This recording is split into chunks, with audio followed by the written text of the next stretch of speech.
Bonjour à tous. Alors aujourd'hui, j'avais envie de partager avec vous une petite vidéo sur le thème de comment adopter un chien, et le mot-clé c'est ici, en conscience.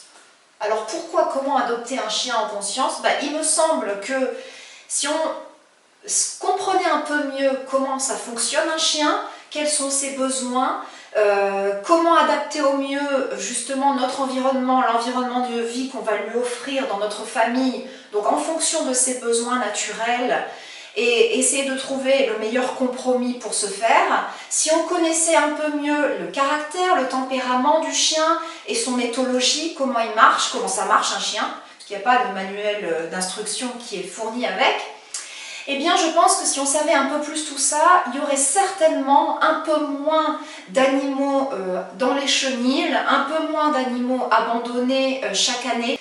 Donc j'aimerais présenter un petit peu ici, déjà, comment ça marche un chien, de quoi ça a besoin, quels sont ses besoins. Alors ici, je vais vous présenter ça sous la forme d'un triangle que j'ai représenté ici, parce que vous allez voir que son caractère va se construire autour de trois grands pôles et en fait au niveau de chaque pôle il va avoir un certain nombre de besoins.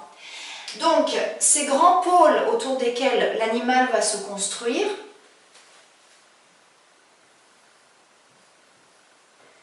c'est ce que je vais appeler une partie masculine, une partie féminine et une partie enfant. Soit dit en passant, un être humain, c'est pareil. On en aura l'occasion d'en parler dans Nature non duelle sur une partie plus spécifique à la nature humaine, mais j'y reviendrai certainement d'une autre façon. Mais chez un humain, c'est la même chose. Notre caractère et notre structuration se fait autour de ces trois pôles-là. Une partie masculine, une partie féminine et une partie enfant intérieur. Et ce qu'on soit un homme ou une femme, ça n'a pas d'importance. Ces trois pôles doivent être présents. Alors qu'est-ce que j'appelle partie féminine, partie enfant, partie masculine? Dans la partie féminine, les mots-clés, ça va être quoi? Ça va être tout ce qui est l'amour, l'affection, d'accord? Tout ce qui concerne le fait de créer du lien.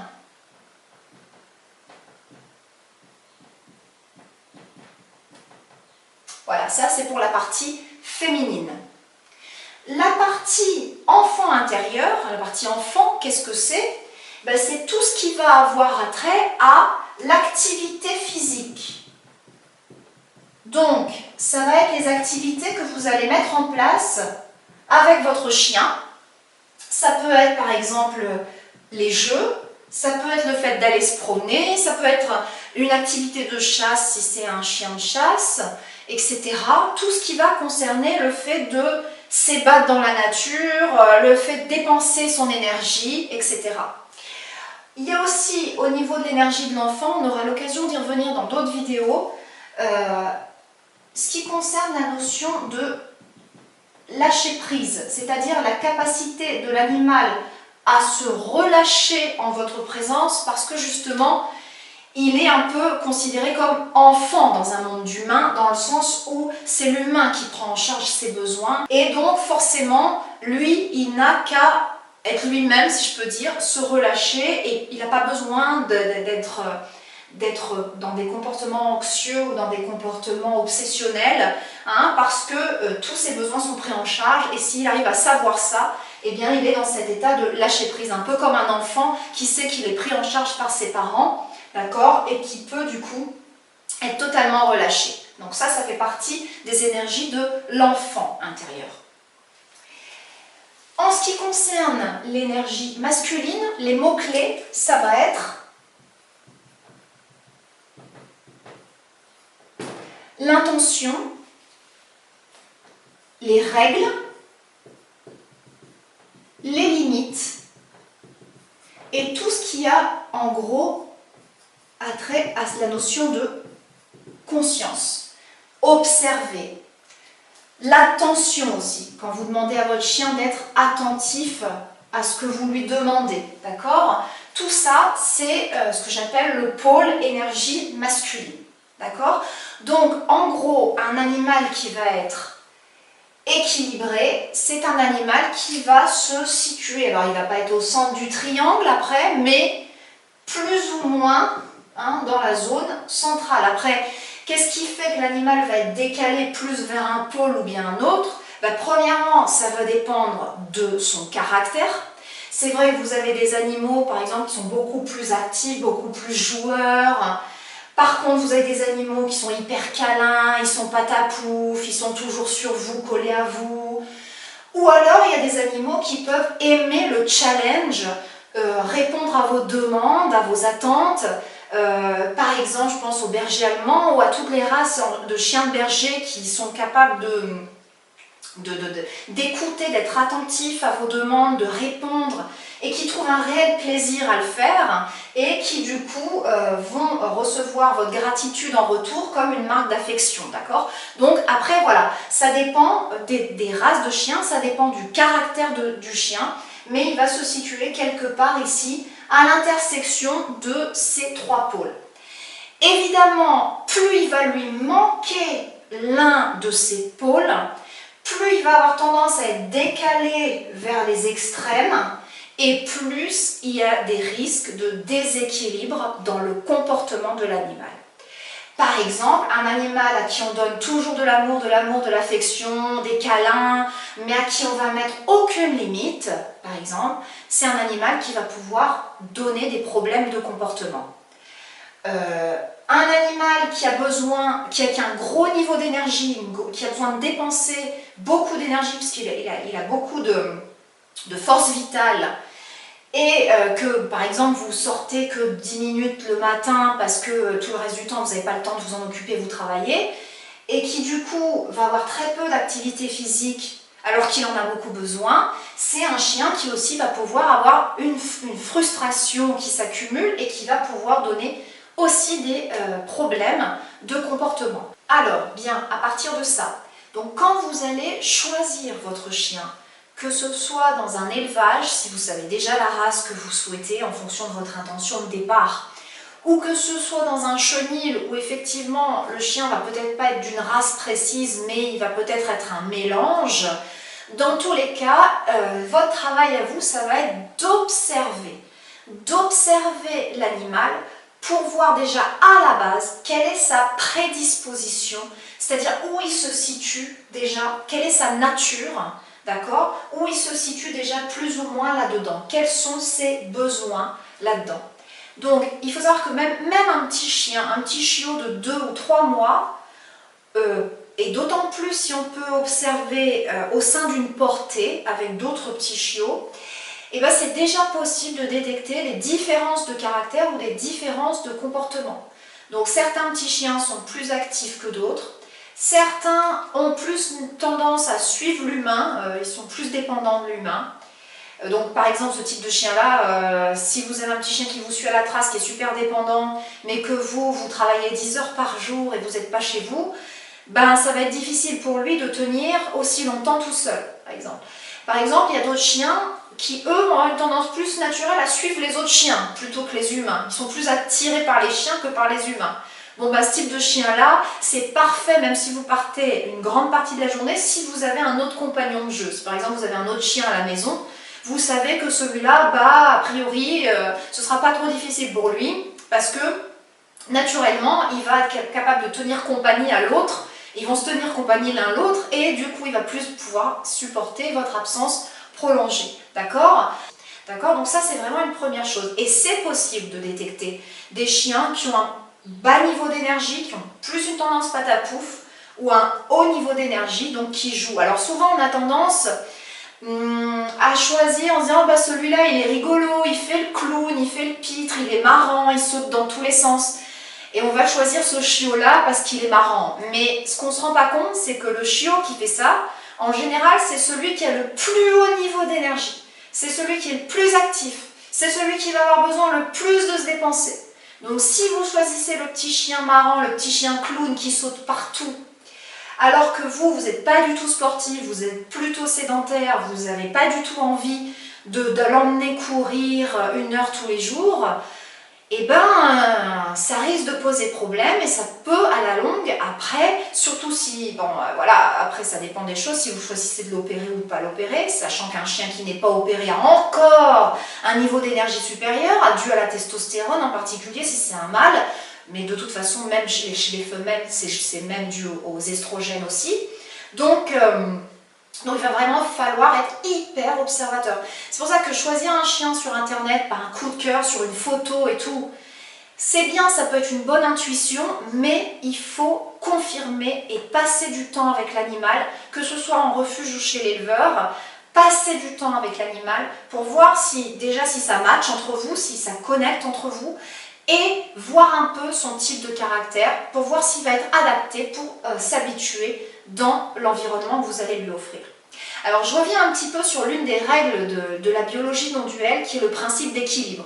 Alors je vous renvoie, si vous ne l'avez pas vu, à ma vidéo de présentation qui présente les 5 principes de la biologie non duelle.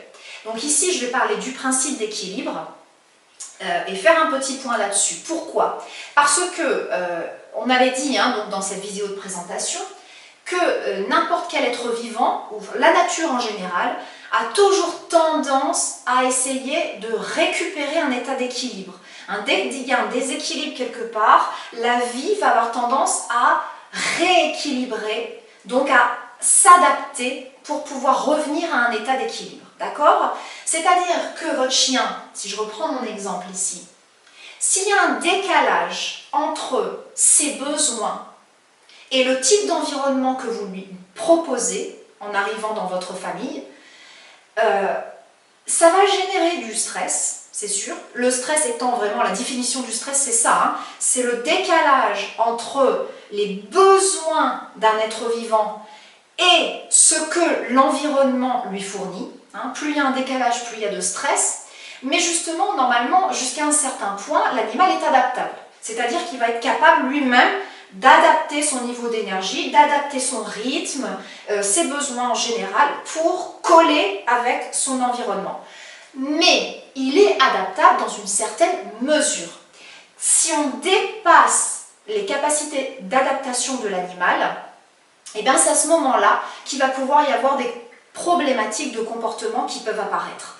Des problématiques de comportement ou même aussi des problématiques physiques, des maladies, des dysfonctionnements d'organes, parce que effectivement le stress va pouvoir avoir aussi une influence sur le corps physique. Donc c'est vraiment très très très important le choix vraiment d'un animal qui est le moins de décalage possible en fait entre sa nature et l'environnement que vous allez lui offrir. Parce que vous le vouliez ou non, un environnement humain, c'est un environnement artificiel pour un animal.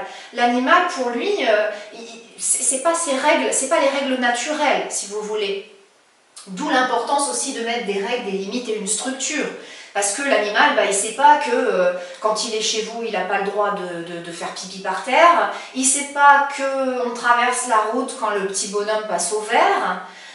Par ailleurs aussi, par exemple, un chien qui est un animal hyper sociable, pour lui c'est très difficile d'être un certain nombre d'heures dans la journée tout seul, et c'est ce qui arrive à de nombreux chiens. Alors effectivement, ils peuvent s'adapter, mais ils peuvent s'adapter dans une certaine limite. Donc il y a vraiment, si on veut éviter les problématiques de comportement, il faut bien comprendre que vous ne devez pas prendre personnellement le fait que votre chien ait un mauvais comportement. S'il a un comportement qui n'est pas adapté, soit c'est parce qu'il n'a pas compris les règles et les limites que vous lui avez mises, c'est pour ça que ici, vous avez besoin d'être extrêmement patient. La patience, c'est quelque chose de primordial pour ici lui faire apprendre les choses, lui faire apprendre à fonctionner dans votre monde à vous et qu'il soit adapté et structuré en fonction de ce que vous demandez. Ça c'est sûr, c'est une première chose. Soit tout simplement ce que vous lui demandez, ça dépasse ses limites. Donc simplement, il va mettre en place des stratégies d'adaptation, mais qui sont en réalité des dysfonctionnements comportementaux.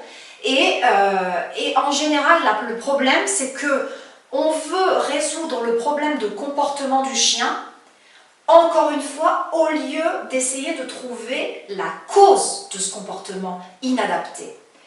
Et souvent, un mauvais comportement, un comportement dysfonctionnel, eh bien, c'est simplement dû au fait qu'on a dépassé les limites d'adaptation du chien et donc il y a un stress qui est vécu en permanence et ce stress va se décharger sous la forme d'un mauvais comportement. Pour vous donner un exemple très concret, j'ai un voisin qui a des problèmes de comportement avec un lévrier qui est agressif avec les autres chiens.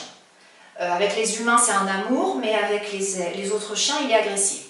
Ils ont essayé de travailler avec un éducateur canin pour essayer de régler le problème. Impossible, ça ne fonctionne pas, il est toujours agressif avec les autres chiens. D'où la problématique, est-ce que je vais le promener, est-ce que je ne vais pas le promener? Si je vais le promener, qu'est-ce qui va se passer? Avec le stress du propriétaire, évidemment, en conséquence. Mais si on regarde un petit peu de plus près ce qui se passe dans cette famille-là, on a un lévrier jeune, d'accord, jeune, qui a un niveau d'énergie important, qui est un chien de chasse, qui a besoin de courir au minimum, de dépenser son énergie 1 heure par jour. C'est un minimum pour un lévrier. Et qui est dans un environnement de vie hyper sédentaire, où il sort 2 ou 3 fois 10 minutes par jour, qui n'a pas l'occasion du coup de se dépenser, qui n'est pas opéré, et donc il passe beaucoup de temps à la maison. Et qu'est-ce qui se passe? C'est un chien qui a de l'énergie accumulée, qui ne peut pas décharger d'une quelconque manière, et il y a une frustration à l'intérieur. Et cette frustration, quelque part, c'est cette énergie, cette boule d'énergie accumulée, il la décharge comme il peut. Et en fait, il la décharge comme il peut, sous forme d'agressivité, dès qu'il va croiser un autre chien. Et en réalité, du coup, ce n'est pas un problème d'agressivité. Vous voyez, on s'attaque à l'agressivité, on s'attaque aux conséquences. Mais ce n'est pas un problème d'agressivité. C'est un problème d'inadaptation entre les besoins de l'animal de dépenser son énergie et malheureusement l'environnement familial dans lequel il se trouve qui ne lui permet pas, qui ne lui donne pas accès à cette possibilité qui est un besoin vital pour le chien. Donc ici, en fait, le but, c'est pas de s'attaquer à la conséquence, pas de s'attaquer à l'agressivité, mais de commencer à changer, lui offrir davantage d'activité physique, de challenge physique pour pouvoir dépenser cette énergie accumulée. Et il est fort probable que le problème d'agressivité non seulement se calme, mais tout du moins soit possible à gérer, à corriger, parce qu'il n'y aura plus cette boule d'énergie qui cherche un canal d'expression, en fait, en quelque sorte. Donc surtout bien voir, en biologie non duelle, je vous rappelle, on ne s'attaque pas aux conséquences d'un problème, mais on va toujours aller rechercher les causes. Donc ça implique de mettre beaucoup de conscience et d'essayer de comprendre ce qui se passe. Et surtout de ne pas prendre les choses personnellement, c'est mon chien, il fait ça pour m'emmerder. Non, le chien, il ne fait jamais quelque chose pour vous emmerder. C'est une logique d'humain, c'est pas une logique de chien. Le chien, il ne vit pas dans ce type de logique. Donc s'il y a un comportement inadapté, eh bien c'est parce qu'il y a forcément une cause à cela qu'il va falloir aller chercher quels sont les besoins parmi ces 3 pôles-là qui ne sont pas respectés dans l'environnement que je donne à mon chien. Voilà. Donc là, voilà un petit peu la vidéo que je voulais faire de présentation sur adopter un chien en conscience. Donc il y aura d'autres vidéos qui viendront sur l'éducation, le comportement du chien. En tout cas, j'espère que ça vous a intéressé et n'hésitez pas à me laisser vos commentaires donc sur la chaîne YouTube. Merci de votre attention et je vous dis à bientôt.